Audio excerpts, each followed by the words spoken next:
Olá, gente. Professor Marcos Dominici aqui, professor de arte. E hoje a gente vai falar sobre aspectos estéticos e formais da arte. Esse assunto ele está relacionado com o material que a gente está trabalhando, que é como fazer leitura visual de uma imagem. Nosso maior problema, por exemplo, na prova do Enem é o que eu vejo que eu não sei. Inclusive, quando você trata de séries, filmes, animes, animações que você assiste, você acha legal, mas você não está entendendo que existe um conceito do diretor, do autor, do roteirista, do pintor, do artista, do criador, do dramaturgo, do ator por trás daquilo que é feito. Então, o que eu vejo que eu não entendo, o que eu ouço de música e não sei, isso aqui vai servir não só para artes visuais, a gente vai falar no âmbito das artes visuais, mas vai servir para você ter uma noção geral do todo. Analisando uma obra de arte, nós devemos estar atentos a quê? Aspectos estéticos e formais. O que são aspectos estéticos e formais? Os elementos e o que eu vejo da obra. Quais elementos estão presentes nela? De que forma esses elementos criam efeitos diferentes e significados estéticos? Eu estou com uma eletiva, uma disciplina, um itinerário, onde a gente está trabalhando com os alunos justamente a situação de imagem e produção visual, audiovisual. A quantidade de conteúdo audiovisual que vocês acessam em redes sociais, vídeos, memes, imagens, figuras, desenhos. Professor, isso tem alguma coisa a ver com a aula? Tudo. Cor, imagem, forma, linha, textura, como eu recebo isso, por que uma fotografia me chama mais atenção do que a outra. Contexto, quais são as minhas considerações pessoais? Estamos tratando de artes visuais, pintura, mas não quer dizer que isso não se estenda também a outras manifestações das artes. Observar elementos básicos da linguagem visual: ponto, linha, forma, superfície, plano, bababá, tá, tá, tá, tá, tá. Acima de tudo, vou repetir, repito várias vezes quando a gente fala do mesmo assunto, e de arte de maneira geral, você não é crítico de arte. Você não é crítico de arte. Você não é especialista em arte. Nem eu, que sou arte educador, posso me considerar um especialista em arte. Eu estou dizendo que preciso aprender a fazer a leitura desses aspectos estéticos formais para entender. Exemplo, vou começar no choque. A Catedral de Lincoln, né? É impossível você olhar para um negócio desse aqui e não se impressionar. Desconstruam isso e vejam. Por que as linhas são verticais? Por que isso me chama tanta atenção? Porque isso parece que saiu de uma cena de um filme de terror americano. Quando você se questiona isso, você também se permite entender o que foi feito, como ela foi feita, por quê, qual o contexto está inserido, qual o sentido tem. Tem sentido, sim. A leitura ou interpretação de uma obra é algo tão importante quanto a própria produção da obra artística. Principalmente porque nesse período nós estamos numa realidade onde nós consumimos imagens. Eu, por exemplo, até comentei ontem num local externo que eu não tenho mais estrutura há muito tempo de olhar o telejornal aberto. Não que eu não queira ver, mas os telejornais eles sobrecarregam com as imagens dos horrores da guerra e isso está atrelado, inclusive, a uma música de fundo, a um efeito dramático. O que já é ruim, fica pior ainda e a gente vai ficando meio neurótico. Eu disse, não, eu quero me isentar desse processo emocional, por enquanto. O que o artista quis transmitir produzindo a obra? Qual tipo de conhecimento eu aprendo simplesmente pelo ato de sentir? Será que eu sinto alguma coisa ou não me diz nada? Né? O que é arte? O que faz um objeto ser arte? Toda obra deve ser bonita, deve ser bela, ou pelo menos para os meus padrões. Quer dizer, a obra não pode te chocar de uma maneira diferente. Por que a obra de arte não é unívoca? Não ache nada. Vou repetir, não ache nada. Eu coloquei um grafite 3D do SCAF, né? Tá aqui o Instagram deles, quem quiser seguir, vale muito a pena. Eu sou apaixonado por grafite, arte urbana. Eu acho que é um dos caminhos mais democráticos da arte. Você levar a arte para quem não vai à exposição, deixar à disposição mesmo. Né? O Gil Leros, que é um artista maranhense que eu sou fã, além de outros, ele fez. Agora dê uma olhada ali na saída de São Luís, tem um muro inteiro ali na Semar, grafitado pelo Gil Leros. Ele simplesmente transformou o espaço com o trabalho dele. É fabuloso. Quais são os elementos formais, literalmente, que eu tenho que levar em consideração? Ponto e linha, os dois primeiros. O que é o ponto?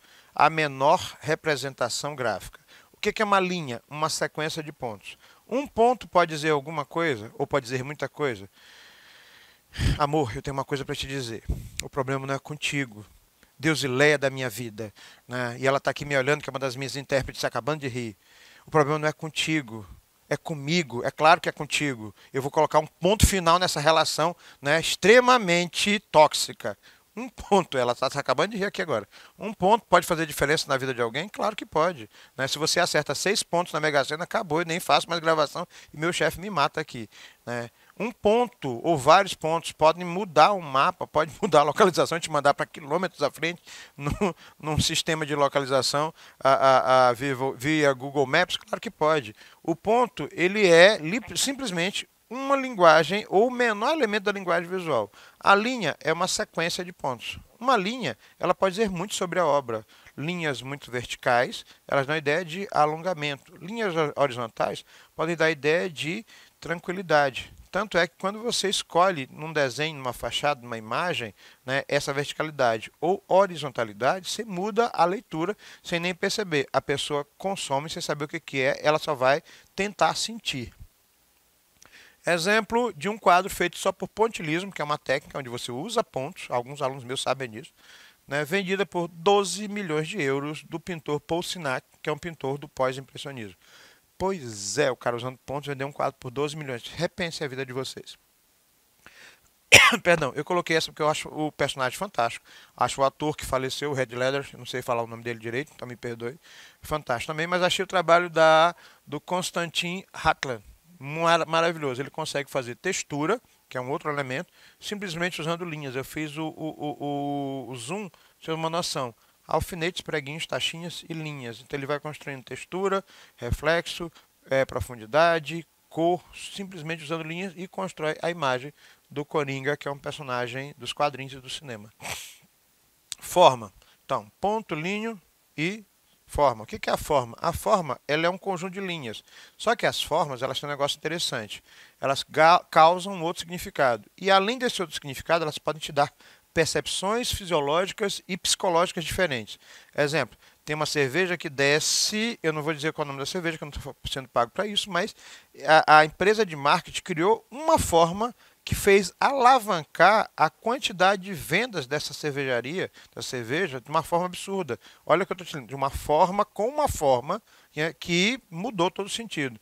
Antigamente a gente dizia que papai era quadrado. Papai é quadrado porque ele é inflexível. Então papai é quadrado por quê? Porque ele não muda de posição. Em qualquer posição que ele seja, ele vai ser firme. Ele não tem essa flexibilidade, esse movimento. E papai é quadrado porque ele é conservador. Então eu posso dizer que o quadrado é a forma mais conservadora, é a forma mais fechada, a forma mais pesada. Né? Ou o triângulo seria o mais agressivo, ou o que vai se modificando. Então na hora que eu atribuo valores, eu estou colocando, né, novas percepções psicológicas, mas também novas percepções fisiológicas. Né? A forma delimita, separa um espaço interno de um espaço externo. E você trabalha com formas básicas. No que a forma pode te retratar elementos? Por exemplo, aqui em São Luís do Maranhão, os azulejos, que são uma das minhas paixões, eles têm formas quadradas. Mas essas formas quadradas vão se repetir no sistema de rebatimento e criam novas estruturas visuais.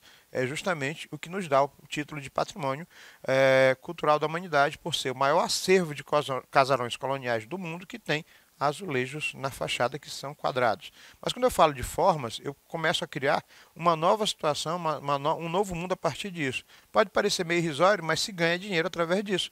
Né? Exemplo, uma curva e outra curva. É o símbolo de uma das marcas mais conhecidas de tênis e outras situações do mundo. São apenas duas curvas que valem milhões de dólares. Para que você entenda. Textura. Toda vez que eu falar sobre textura em sala de aula, eu sempre digo o seguinte: a textura é uma qualidade da superfície. Na hora que você toca, que você diz é macio, é rugoso, é áspero, é liso, né? Isso é textura. Isso é uma qualidade concreta, é a textura concreta. Já a textura visual, ela trabalha com isso aqui, ó, né? Quando eu vejo, eu sinto que é barro. Quando eu vejo, eu acredito que talvez seja liso. Né? Mas essa textura gráfica ela pode ser construída. Eu posso colocar pontos, eu posso colocar linhas e criar novas texturas. O espaço, por sua vez, é a área, o local, o que a gente chama na arte de suporte. Exemplo, meu suporte para trabalhar é a TV. Eu poderia pintar digitalmente sobre a tela da TV se ela tivesse essa tecnologia. A minha camisa, o suporte é o tecido, então a ilustração da serigrafia que foi colocada é justamente a textura. Será que é macio? Será que é liso? Será que é rugoso? A imagem me traz o quê? Exemplo, alguns de vocês pegam canetinhas e vão fazer desenhos com canetas bem finas. Há um pintor chamado Dürer, do Renascimento, que ele fazia texturas com bico de pena. Pegava a pena de ganso, cortava pelo assim inclinado, colocava na tinta e fazia linhas. Não existia caneta e a tinta era produzida com muita dificuldade na época. Bispo do Rosário, ele desfiava. Bispo do Rosário é um artista brasileiro que tinha problemas mentais, né, e ele desfiava as próprias roupas do o hospital de saúde que ele viveu a vida inteira e começou a bordar com texturas, linhas, todas as palavras neste manto, que é uma peça única brasileira, onde tudo que está aqui bordado ele diz que se salvaria em função de aspectos religiosos. Espaço negativo e positivo, figura e fundo. Bom, isso aqui é a relação que vocês estão vendo aqui. Eu vou utilizar minha camiseta, onde você tem os vários coringas. Já perceberam que eu sou fã. Se eu quisesse dar uma relação de figura e fundo e dar mais destaque, talvez a camisa melhor fosse branca ou cinza. Mas eu quis que parecesse uma coisa só. Então as figuras estão dispostas com alguns elementos que criam relação de figura e fundo, né? Eu quero fazer uma camisa de equipagem para o time da escola. Eu quero fazer uma camisa que seja discreta. Então a relação de figura e fundo vai ser bem suave.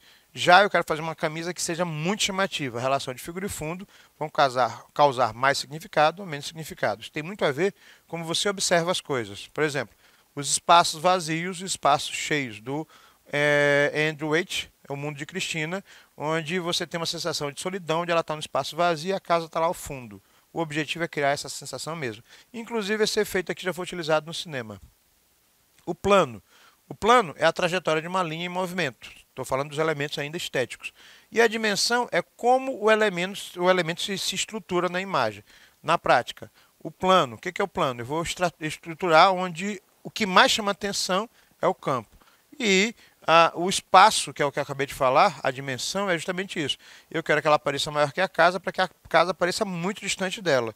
Então é um efeito psicológico, eu já saio dos elementos formais e entro nos elementos estéticos e como eu vou percebê-los, né? Planos irregulares podem ser utilizados, por exemplo, para cerâmicas.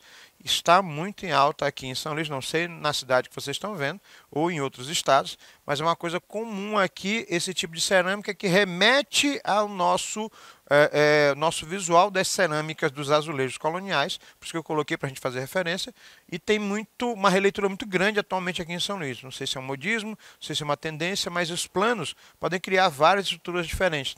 A mesma coisa acontece, por exemplo, com a parede que a gente tem no estúdio. Então, o plano, essa situação do regular e do irregular, a estrutura, ela já vai criando percepções diferentes em quem vê. O professor tem que entender isso tudo. Bom, eu tenho que ter uma noção de que eles existem e saber por que isso me incomoda, por que eu acho bonito, por que eu não, por que eu gosto, o que me chamou mais atenção. Porque na hora que você vai fazer a leitura de uma imagem que você não sabe o que significa aquela imagem, é porque nada disso aqui, pelo menos, passou pela tua cabeça. Agora a gente entra nos estéticos, nos aspectos estéticos da obra. O que é estético da obra? Eu vejo e gostei da camisa. Então, se eu estou usando, é porque eu gostei e me chamou a atenção. Como foi composto a imagem?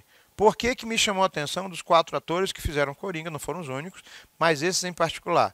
Por que me chamou a atenção de todos eles estarem em preto e branco, mas ter detalhes coloridos, vermelho e verde, já que são as marcas registradas dessa personagem? Bom, isso a gente chama de composição. O que é composição? Como eu vou organizar? Exemplo, nesse exato momento vocês estão vendo a minha intérprete, né, se eu não estiver errado, ao lado direito de vocês. Ok? Então a composição da aula é, de um lado a intérprete, do outro o professor, no meio a tela. Então, quando faz o zoom, deu para perceber? A composição da nossa plataforma é feita dessa maneira. De maneira equilibrada, por quê? Porque todo mundo já tem uma noção de como vai acontecer. Esses elementos estruturais da composição eu falei, linha, forma e tal. Agora eu vou entender os elementos conceituais. Quais são eles? Bom, eu vi a obra. Essa aqui é a Paolina Borghese, do Canovas. Como ela está estruturada? Isso aqui é uma escultura, gente, deixar claro. Feita em mármore e esse lençol bem aqui que cobre ela é pedra. O sofá, o divã é pedra. Isso tudo aqui é pedra, é um bloco de pedra. Primeira coisa, as linhas como elas estão compostas. Por que dessa sensação de conforto? Será que eu ficaria confortável nessa posição? Ou ela está fazendo um tumbler, não acho que é isso que vocês chamam? Uma foto fake, ela está posando. Então eu vou pensar, o que essa mulher estava fazendo naquele momento? O que o artista quis fazer? Professor, por que ela está com o pé de fora? Não é muito abusadinha para a época? Então eu tenho que pensar em tudo que isso me traz. Uma coisa é certa, a obra é fantástica, né? O caboclo pegou um martelo, pegou um formão e foi tirando lasquinha da pedra até chegar nisso. Elementos intelectuais da composição. O que eu sinto quando eu vejo a obra? Já sei os formais, agora eu vou entender como eu recebo isso. O ritmo, o peso, o contraste, o balanço, a unidade, a tensão, direção, escala, proporção. Esses elementos, nós temos aulas separadas desses elementos. Então é interessante você assistir essas aulas para entender o geralzão. Então, quando eu vejo a obra, como é que eu consigo ler se eu não estou entendendo o que eu vejo? Eu vou buscar elemento desse por esse e vou anotando. Na dificuldade eu tenho que anotar. Ritmo, tensão e direção. Será que pesa mais para um lado, pesa mais para o outro? Né? Para que lado que ela está? Aquilo que eu falei já numa aula. Olha só. Vou tirar uma foto com o meu celular e colocar no meu Instagram. Regrinha básica para todo fotógrafo inicial. A regra dos 3 terços, ou dos terços. Eu divido visualmente a imagem em 9 partes. Se eu coloco uma imagem no meio, a foto fica cansativa. O ideal é eu colocar num dos terços da imagem. Por quê? Porque na hora que você equilibra isso, você faz a mesma coisa que o artista fez. Ela está sentada, está de frente. Aquela foto 3x4 que a gente tirava quando era criança, que o cara diz assim, não respira. Como é que eu não vou respirar? Cala a boca. Mais ou menos isso. Então pode ver que o que chama atenção é que ele leva em consideração essa situação. Ó. Eu vou jogar para um lado, para chamar a atenção do observador para o lado e equilibrar. Caso contrário, a foto fica cansativa. Quero tirar a foto da paisagem do pôr do sol na litorânea. Eu vou jogar o mar mais para baixo ou mais para cima? A única coisa que vai ficar cansativa, que eu tenho certeza, é eu vou ficar no meio e no meio eu vou estar lá criando uma cruz gigantesca. Né? Tu quer uma foto que vai passar despercebida? Faz isso. Agora, tu quer fazer uma foto que vai chamar a atenção de alguma maneira? Enfatiza mais o céu, enfatiza mais o mar, joga o pôr do sol para um dos terços e equilibra visualmente a foto. Por quê? É menos cansativo e você não tem a noção por que aquela foto chamou tanta atenção. Esse movimento na composição, ele é uma coisa interessante. Porque quando eu falo de movimento, não é que a foto esteja se movimentando, é para que lado os meus olhos vão na hora que eu vejo a foto. Então, eu vou percorrendo a imagem como eu faço, por exemplo, numa ilustração. Toda vez que você olha alguma coisa, você faz um trajeto visual. Você não olha assim. Ó. Aliás, tem até gente que faz, mas não é o normal. Ou comum, perdão. Eu vou analisando pedaço a pedaço. História em quadrinhos, eu leio de um lado para o outro. Eu leio nos mangás que vocês consomem, é o inverso. É de trás para frente. Quem consome mangá sabe o que eu estou falando. Então, esse movimento é justamente a ação que eu vou realizar para entender e fazer a leitura, que é o maior problema que você tem na hora de fazer uma prova, por exemplo, do Enem. Eu olho e não consigo entender o que eu estou vendo, porque eu não consigo fazer a leitura visual dos elementos formais, linha, ponto, e dos elementos intelectuais. O que eu sinto, o que eu vejo, o que me traz, o que parece. Não dá para misturar os dois, você tem que separar. Depois você junta. Imagem estática. Como macete aí novamente para quem quiser tirar uma foto e se organizar. Quero tirar uma foto que seja muito estável, seja cansativa, mas eu preciso dela, porque ela é mais séria, muito estável. Eu quero tirar uma foto muito estável, perdão. Quero tirar uma foto que cria ideia de movimento. São aqueles meninos que ficam lá nas quebradas, né? Tu já tem a noção disso. Agora tu quer tirar a foto como? Reto, sério. Aí você escolhe, isso é uma coisa muito sua. Mas você tem que ter noção do que você está fazendo sem fazer simplesmente o intuitivo. Ah, eu acho, não acho. Tenha noção técnica de como a coisa funciona. Analisando a composição, quais são os motivos? É uma coleção? Me causa impacto? É profundo? Tem um ritmo específico? O que é ritmo? Ritmo é sequência. Ritmo é uma ordem. Quem não conhece a Santa Ceia, ou a Última Ceia de Jesus Cristo? Foi feita por Da Vinci, 1600, 1500 alguma coisa. Vamos entender. Ele primeiro traçou um triângulo isósceles. Depois ele estabeleceu retas paralelas. Pois é, gente, olha só, os apóstolos estão tudo numa linha só. A mesa da Santa Ceia está lá. E aí ele vai trazendo formas, quadrados e linhas até montar a perspectiva. Ela é completamente simétrica, ela tem uma composição específica, ela segue um ritmo. Se eu dividir na metade, tudo que tem de um lado tem do outro. Então, esses elementos que a gente trabalha, morfológicos, dinâmicos, escalares e assim por diante, eles criam efeitos visuais diferentes. Eu vou deixar vocês com uma foto bem contundente, né, para a gente entender e falar. Aliás, eu vou chegar no nosso último. Assunto, habilidade, expressão. Quando eu olho uma obra, o que ele me representa, o que ele enfoca? Né? Fixação do Piotr Pawlenski. Esse artista, ele pregou o próprio saco escrotal na Praça Vermelha de Moscou e fez uma performance, vou deixar para vocês com um choque, uma performance sobre a Rússia, né? Justamente o que a gente está vendo agora. Pensem, o que a obra representa para mim? Por que me choca tanto? Ah, fazia um frio de 10 graus na época. Abraço, professor Marcos Amis. Fui.